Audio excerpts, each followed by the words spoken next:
much sense of odd things in the New Testament. A lot of Jesus stuff. It's because suddenly the light's going to go on. Because this is the world in which Jesus lives. And of course, it'll also up in the Old Testament. But there's things you've heard preached, you've read, and you wondered about, and now it's going to become apparent as to what is going on. All right? That's why I was so excited about this. Many a good intention to read the Bible straight through, from beginning to end, flounders when people get to Leviticus.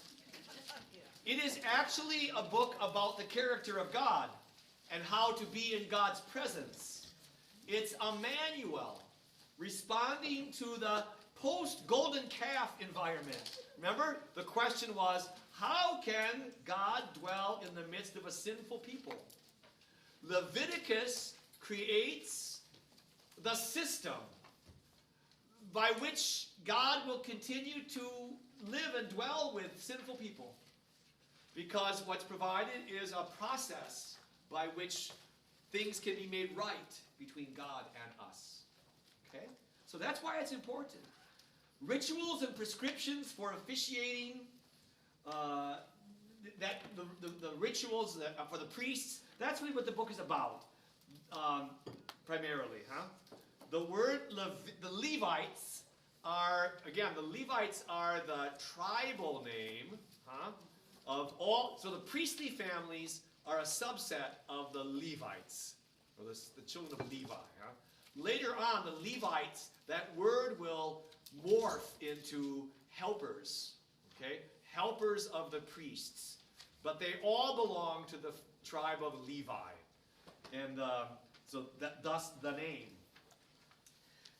Scholars struggle to put a structure to what's going on. The one that I find effective enough is the first 7 chapters are about sacrifices. Then chapters 8 through 10 are about installing priests. 11 through 15 are the purity laws. And so all of those are, in a sense, concerns for priests. Sacrifices, installation for priests, purity law. Chapters 18 to the end have a code, a law, the holiness code, and sanctions, punishments, and the matter of how to deal with blood. Okay? And so those are more for the people. So you can kind of see a division that way, and in the middle of it, the hinge is chapter 17. The description of the celebration of the Day of Atonement. So in a simple way, before that are rules for priests about sacrifice, ordination, and holiness, purity. And then after the atonement, rules for the people, how they have to deal with these same concepts. Now, you didn't have to read all of Leviticus, but I'm going to make you read some certain verses just so some language becomes familiar to you. So the first 7 chapters are about sacrifice. Sacrifice is for many people, particularly younger people, a foreign and unpleasant concept. My parents talk about sacrifice all the time. My generation, not so much. And our children even less so. We see it as a negative thing, you know. It doesn't have any good to it. But sacrifice is a lovely formula written by Frederick Buechner, a Presbyterian minister. He says, a sacrifice is to make something holy by giving it away out of love. Lovely phrase, huh? Sacrifice is to make something holy by giving it away out of love. Well, it's a very broad concept, much broader than the book of Leviticus. But that's what sacrifice at its best is to do. To make something holy by giving it away out of love. Almost all ancient cultures that in the Middle East had had sacrifice as part of its system for a variety of reasons. Maybe because they thought the gods ate the sacrifices. The gods were physically nourished on the offerings. You burnt the animal, and God, somehow the smoke was like calories. And so that gave God nourishment. Now again, I'm not saying this is the Jewish mind, but if you go cross-culturally, why do people sacrifice? Well, you'll get that concept. It's feeding the gods. Or to appease life forces in the universe, the spiritual side of. So if you know, in some peoples, Africa, I don't know how broad beyond Africa, but when they kill an animal in hunting, they have to apologize to the animal for taking its life. Its life is going to feed the family, but you're going to apologize, and you make an offering. You pour out some of the blood. You share some of the animal. You give it away as in gratitude, because you took an animal's life to feed your family. Or maybe sacrifice is used to persuade God to assist us. That's, I think, a very Christian Catholic concept. When we are praying for something, we make promises to God. If you do this, quid pro quo, to choose a phrase. If you do this for me, I'll do that for you. It's a kind of economic thing, huh? And finally, is a means of effecting union with the deity. We're going to see here, and I want to point out to you, there's a kind of sacrifice that's called a peace offering or a communion offering, where God gets some of the animal, and the priest gets some of the animal, and the offerer gets some of the animal. So in a sense, God in his heaven, the priest in his little shrine, and you at home are all at table together. So that's a concept. So you'll see all of this blended here and there in many ancient cultures. And frankly, in one way or another, you will find the same sort of thing, either for good or for ill, in the Old Testament. Okay? So let's just look at this here. The first 7 chapters about sacrifices. There are 5 major kinds of sacrifice. Look at chapter 1, verse 3.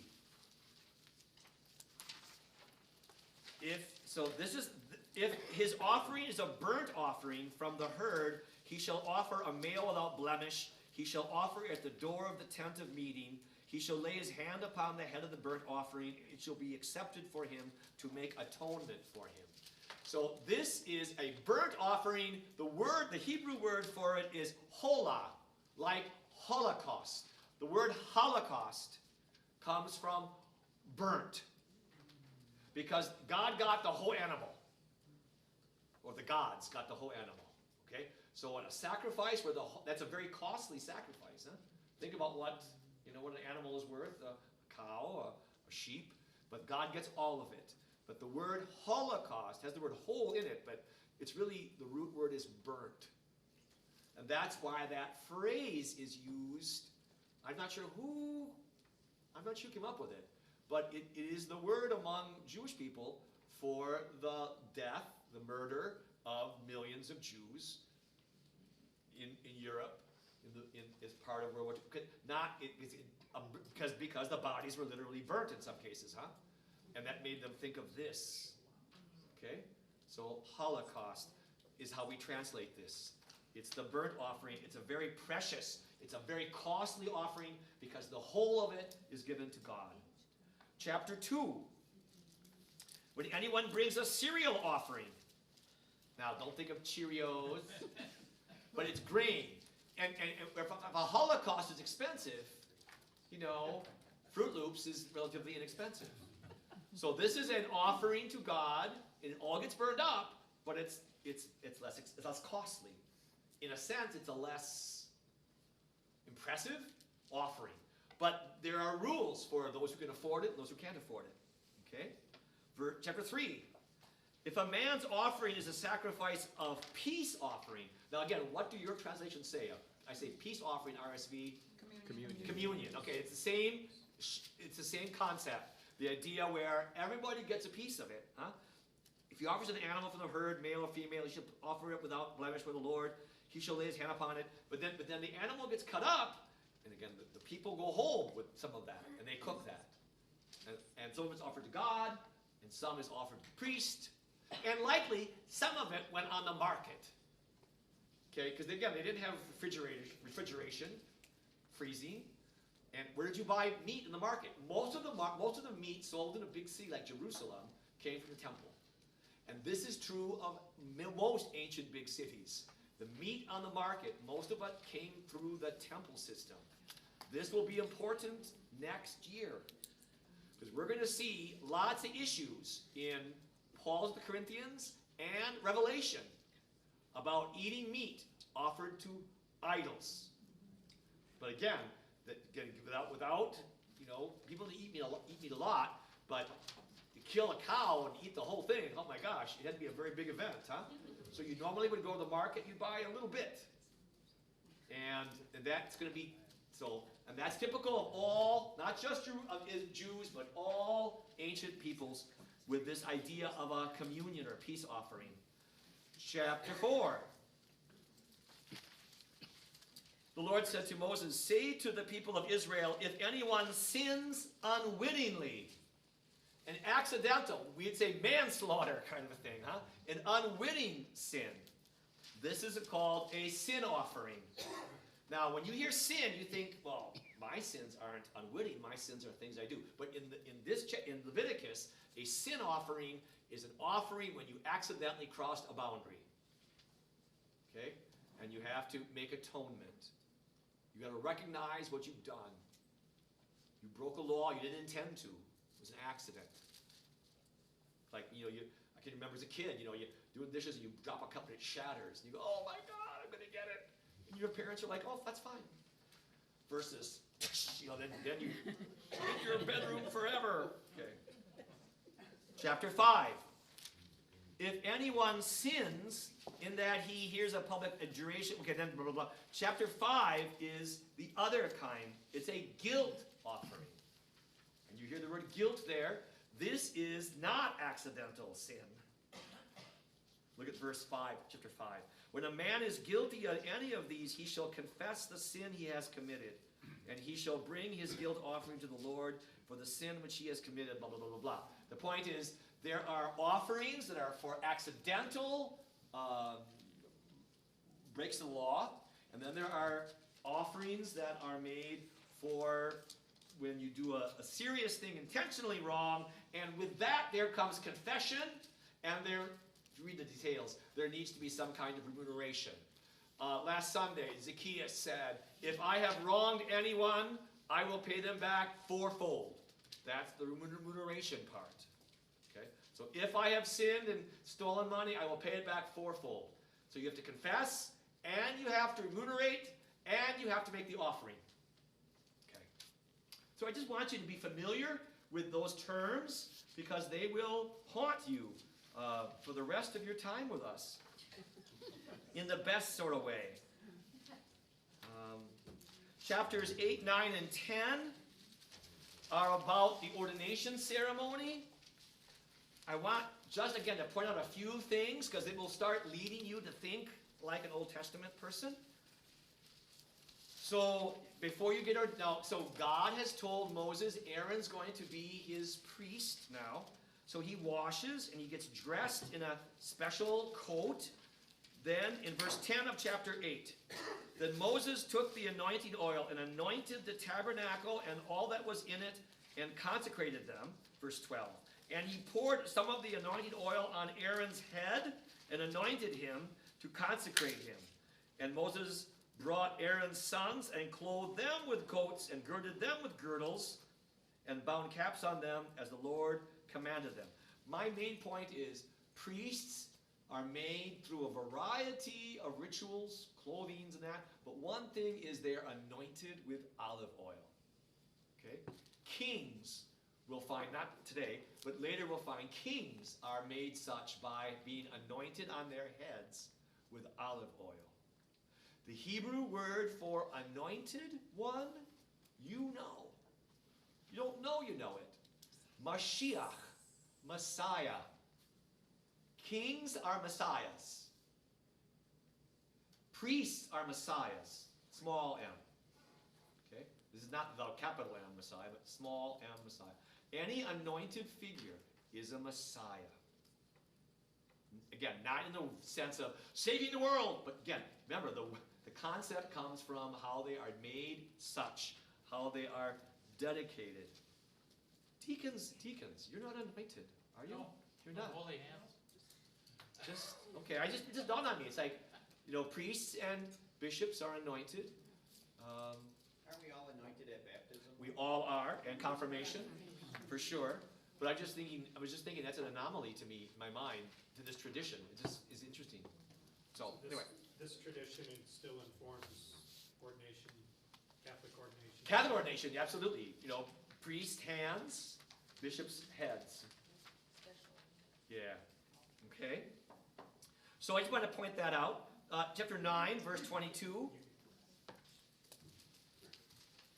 So after the ordination rite, in verse 22, it says, Aaron lifted up his hands toward the people and blessed them.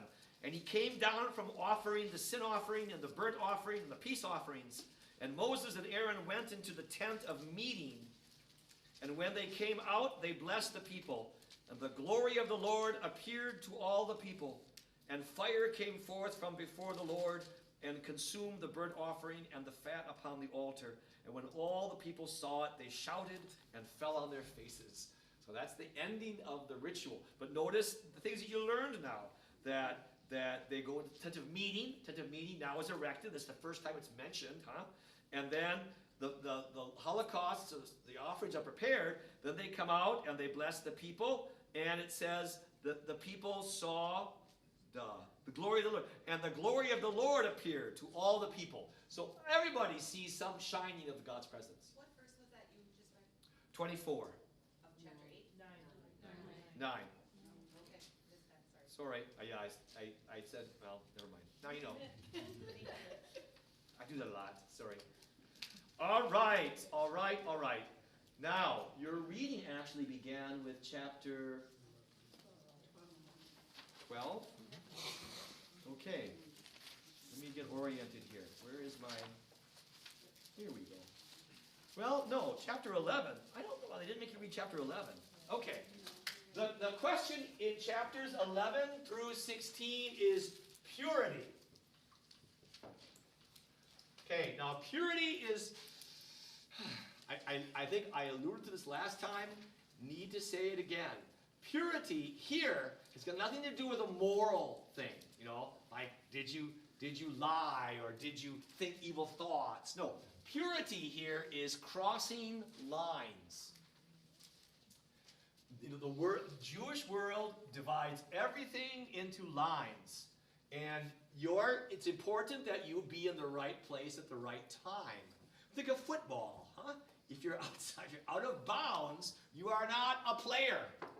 Okay? Or and now sometimes we do get penalized for a sin in hockey. If you whack somebody in a way you shouldn't whack them, you can sit in the penalty box, but you're out of play. But purity here is recognizing that God has shaped the universe and we should regard and respect God's lines. So one line is a temporal line. Keep holy the Sabbath. 6 days you may work your little heads off. The Sabbath you should rest. Sabbath begins at sunset on Friday night, and it goes until sunset on Saturday night. Huh? So that's a division of time. Now, here we're going to talk about strange, we're familiar with that from the Lord's Day, huh? But here we're going to have other kinds of divisions. Chapter 11. The Lord said to Moses, "Say to the people of Israel, these are the living things which you may eat among all the beasts that are on the earth. Whatever parts the hoof and is cloven-footed and chews the cud among the animals, you may eat." Okay, so we're given instructions. If the animal's hooves are split, have toes or just split, and if they chew the cud. So that would be sheep, cow, goat. Those are the most prevalent animals. Rabbit. Why rabbit? They have toes, and they don't chew their cud, but they go what? Which, to the mind of the lawgiver, was equal to chewing the cud. Now, the big problem that's in your head is like, well, why? Why? Why? Nobody knows. I think I can give you the solution that pleases me the most is one that comes from the world of sociology. Mary Douglas is a sociologist, and she proposed that what's underlying this is a vision of creation as God wanted it to be, and that there are certain creatures that don't fit into creation as God wanted it to be. So creatures that have cloven hooves and chew the cud are what God wanted things to be. And things that either do one or the other, or neither of them, are out of bounds. Same with fish. If you went fishing, you drop your hook in the lake, 99 out of 100, you'd get something that had scales and fins. Okay? But that 100th time, you pull up a crayfish, which doesn't have scales. Okay? It doesn't have fins. So you don't eat crayfish. So, now again, that's just a conjecture, that in the mind of the ancients, what you will hear sometimes is that God was protecting the Jewish people from trichinosis, from pigs. No. That's a 19th, 18th, 19th century rationalization to try to explain. There's no real health issue about most of these animals. Yes, pigs have trichinosis, but every animal carries, so I carry stuff, huh? So that's a simplistic rationalizing.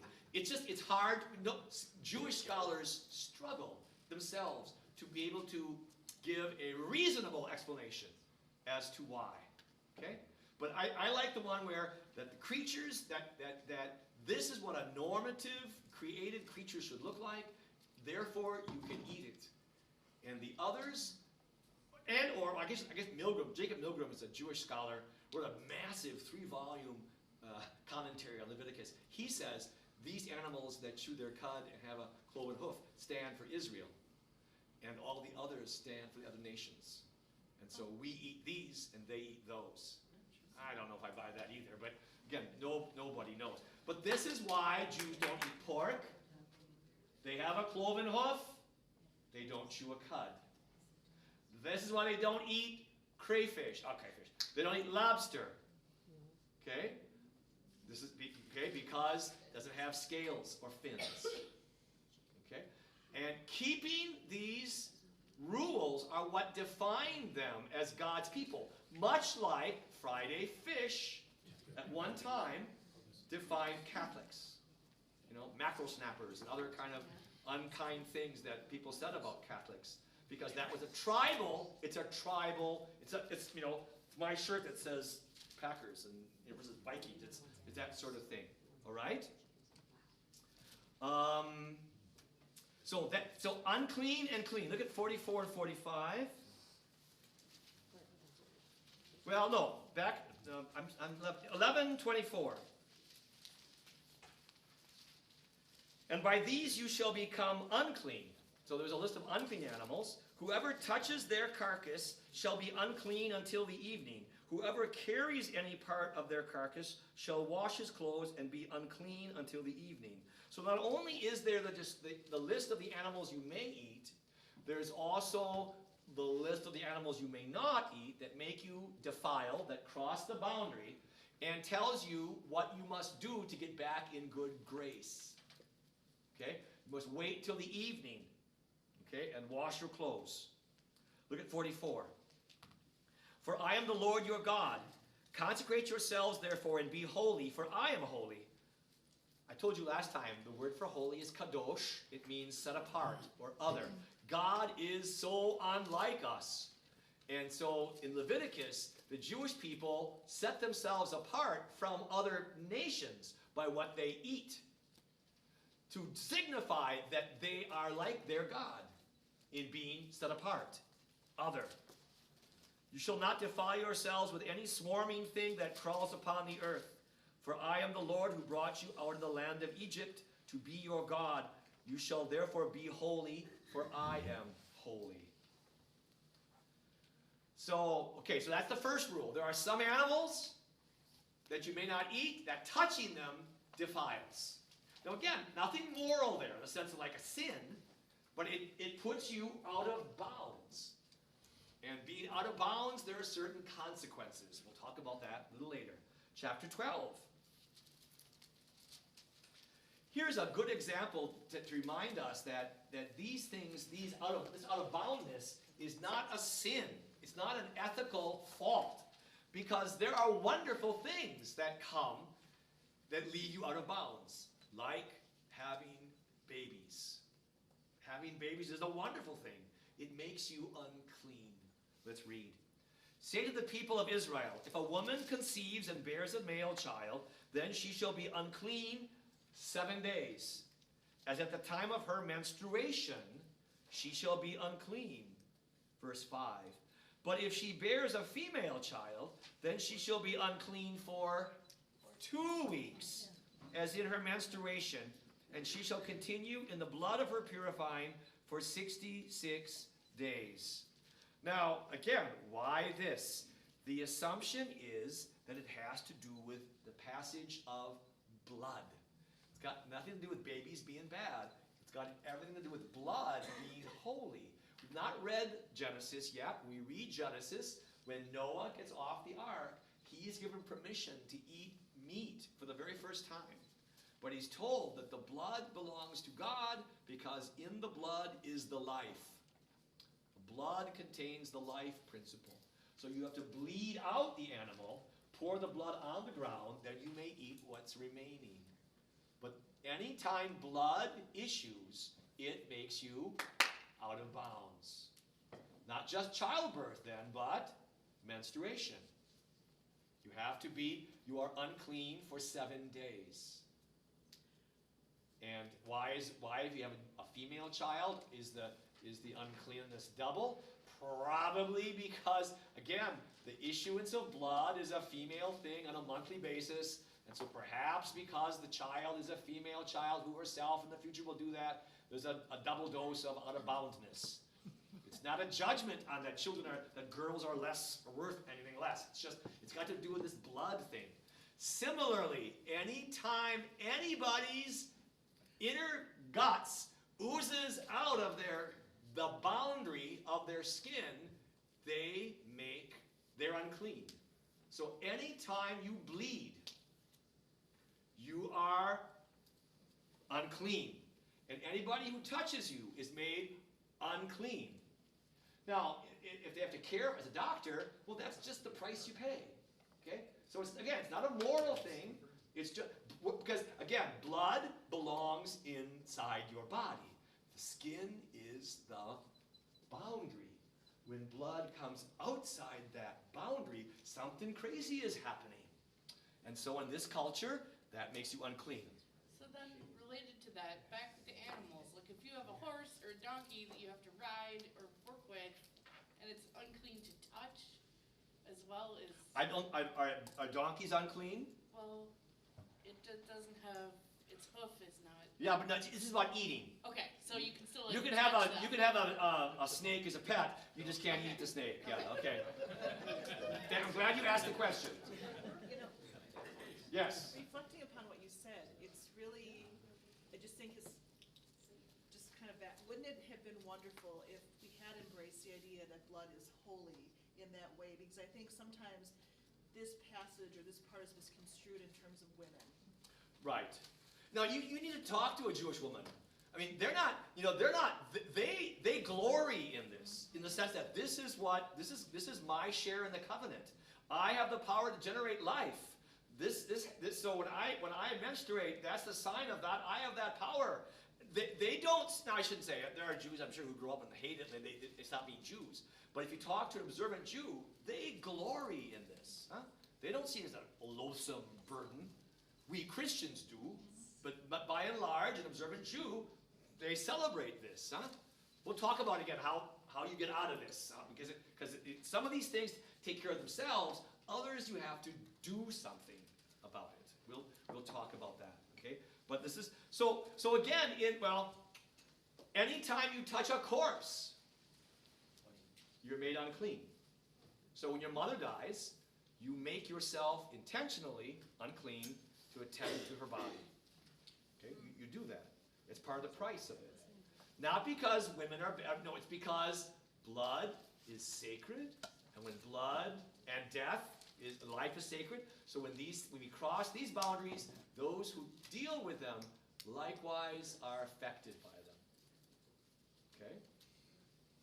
All right. Chapter 13. Well, back up. Chapter 12. Verse 6. When the days of her purifying are completed, whether for a son or for a daughter, she shall bring to the priest at the door of the tent of meeting a lamb a year old for a burnt offering. Okay, you know what that is now, huh? And a young pigeon or a turtle dove for a sin offering. Not a guilt offering, okay, because you did something wrong, but a guilt offering because you accidentally, a sin offering because you accidentally crossed a line. But it goes on to say, if you can't afford this, verse 8, she cannot afford a lamb, then she shall take 2 turtle doves or 2 young pigeons, one for a burnt offering and the other for a sin offering. This is one of your homework exercises, isn't it? And it shows the law trying to be cognizant of the various levels of wealth in the community. Okay? Now, 13, leprosy. When a man has on the skin of his body a swelling or an eruption or a spot, and it turns into a leprous disease on the skin of his body, then he shall be brought to Aaron the priest of one of his sons, the priests, and the priest shall examine the disease spot on the skin of his body. There's lots of verses that follow about that. Huh? Verse 45, 13:45. The leper who has the disease shall wear torn clothes, and let the hair of his head hang loose, and he shall cover his upper lip and cry, unclean, unclean. He shall remain unclean as long as he has the disease. He is unclean. He shall dwell alone in a habitation outside the camp. Then what follows immediately is garments can have leprosy. Okay? And then we find out even buildings can have leprosy. So let's examine this. Leprosy, when we think of leprosy today, we think of a disease, and again, there are doctors in the house who can describe it, or people who are professionally medical people, where your skin breaks down, your ability to fight disease goes away. This is not what this means. Huh? Hansen's disease, I think, is the title we more properly use today for that. So, like Molokai and leprosy. In the ancient world, any skin disease, a bad case of acne, psoriasis, is leprosy. Mold on the wall is leprosy. Okay? So you got to blow that word up, unfortunately. I don't know. It must be that the English word for the disease, like centuries ago, was taken from the Bible without really recognizing that in the Bible, the skin diseases that they're talking about is a much larger commodity. Any skin disease like that makes you unclean because, again, the insides are oozing to the outside. Bodily fluids, blood is coming out, and that makes you unclean.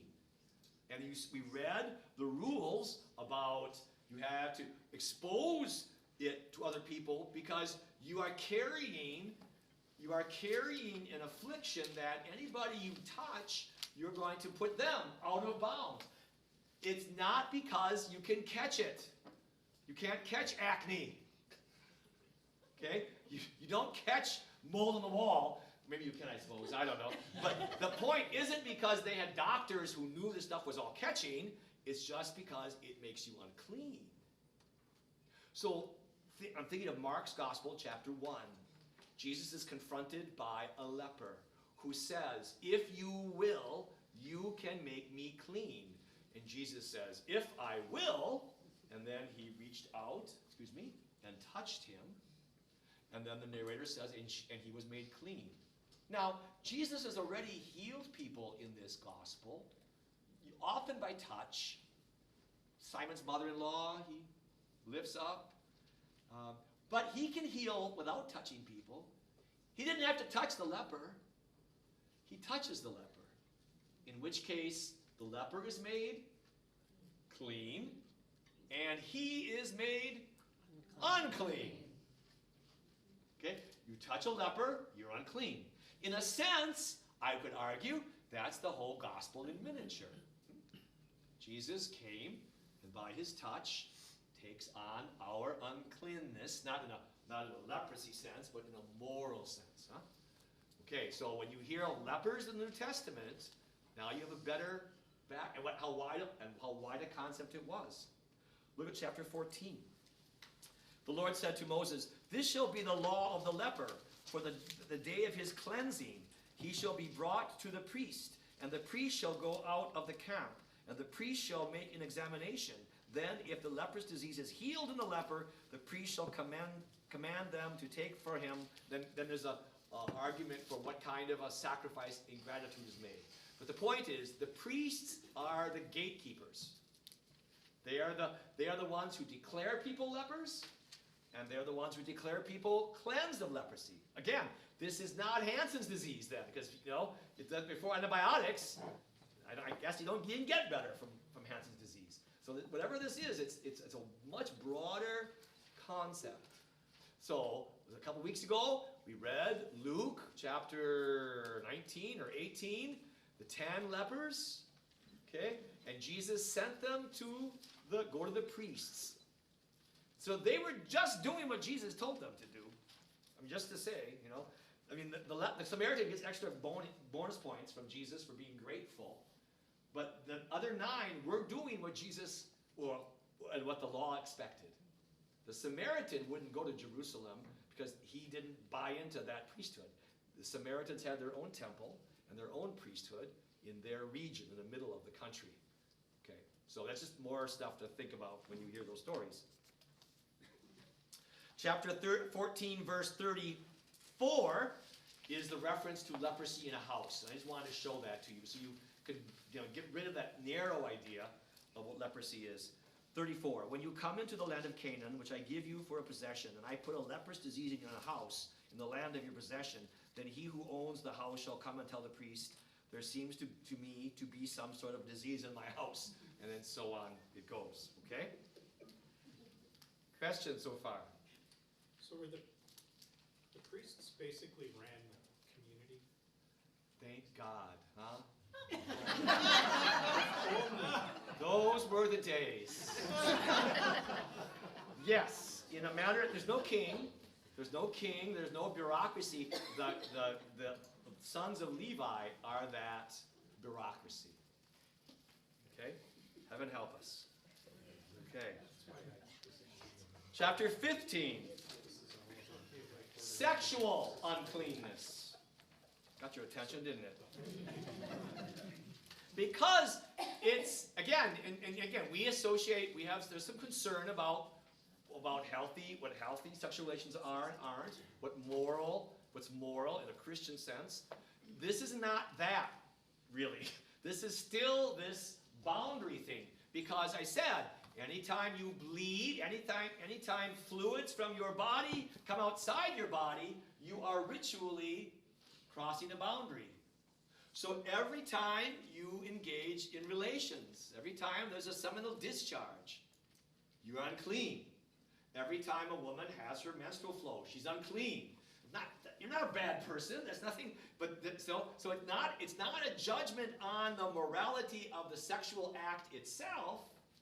It's a recognition that there is something that crosses a boundary. So back to Exodus, when chapter 19, when the Israelites get to the foot of Mount Sinai, And God tells Moses to tell the men not to have any relations with a woman for 3 days. Do you remember that? Probably not. Okay. It's not because sex is bad. It's because sexual relations will include a transfer of fluids that makes you unclean. God is holy. An unclean man cannot climb Mount Sinai. Okay? So again, it's a disruption of purity law. Okay. Biblical story, chapter 5 of Mark's Gospel. Jesus is on his way to cure the daughter of Jairus, the synagogue leader. And there's this whole crowd that travels with them. And there is this woman who has been bleeding. Now, Mark, being a guy, he has difficulty finding the words for it. But what he's kind of embarrassed and he can't find the. But she's been menstruating for 12 years steady. Okay? He says she had a hemorrhage. That's the word. That's the Greek medical term. Had a hemorrhage. No, she's menstruating constantly. Something I cannot imagine. Okay? For all kinds of reasons. But for then, as long as she's menstruating, she is ritually unclean. So what's the consequences of being unclean? Well, what have we seen? What is the leper supposed to do when he's unclean? Live apart. Declare he's got to be separate from people. He can't go to the, now there's no temple yet, but he can't go to the temple. He can't go to the synagogue. He cannot eat with his family. Or she. Because doing all of that will make those you contact ritually unclean. And that's so, and it's kind of so it's just a rolling problem so here is this woman. She's, there's a crowd, and she's clawing her way through the crowd to get to Jesus. Okay? Now, when she doesn't want to be found out. Read Mark. She doesn't present herself to him directly. She says, if only I can touch his tassel on his garment. What do you have in it? Okay. His scarf. Okay. If I just touch the fringe of his robe, I will be made well. Jesus feels the power coming out of him when she touches him. He whips around in the crowd and says, who touched me? And she's thinking, oh crap. Because if anybody recognizes her, I mean, she's that crazy woman in the house that, that everything's growing out front, and the papers are piled up, and, people drop off food, but you never see her because she can't be out in public. She's touched 15 people on the way to getting to Jesus. She's touched Jesus. Okay? That's why the big reaction. Okay? I mean, doing this, it's not just, oh, you meant well. Oh my God, you made me unclean. It's like, people that would be offensive. It would be an offensive thing. So she's anxious. And Jesus says, oh, woman, your faith, oh, daughter, your faith has made you well. What a wonderful response to a terribly uncomfortable moment. Okay? See that? So I said, this stuff may seem crazy, but it percolates through the Gospels over and over again. You get a sense of Jesus' approach, without psychoanalyzing him, by seeing how he deals with these things. Okay? So I'm back 15. So 15:16 talks about a man having the mission of semen. This is the down and dirty stuff of it, 18. If a man lies with a woman and has an emission of semen, both of them shall bathe themselves in water and be unclean until the evening. So right in the midst of the rules is what you do to get better. Now some of these things don't get better, like having a psoriasis, or leprosy. That could be your whole life before you get better. But in this case, this is a minor crossing of the boundary, and you have to wash yourself. And this is time to learn another Jewish word, mikvah. Mikvah. Mikvah is a ritual bath. You don't usually have mikvahs in your house unless you're really wealthy, because it's kind of a big deal. it's a pit dug in the ground, and you have two sets of stairs, one going down, one going up. You have natural water that flows in, and a plug you can unplug and it flows out.